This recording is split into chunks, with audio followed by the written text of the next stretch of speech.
Va, Happy, que avui us donaré pa sec, vale? Va, anem cap allà totes. Va, xiques, va, que avui ja és festa major, va.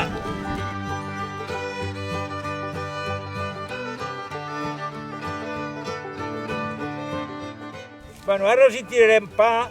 Penseu que sempre que se'ls hi doni pa amb un remugant ha de ser sec, molt sec, veieu? Veieu perquè si no els hi faria mal. Si fos tendre, llavors quan passa a l'estómac se li infla i és quan pot tenir molts problemes, inclús morir. Vale? Ara els hi tirarem el pa i veureu que cadascú té el seu sistema de menjar, com pot ser les persones, no? Un és més fi, l'altre és més barroer, i ara ho veureu. Va, xiques! Yeah.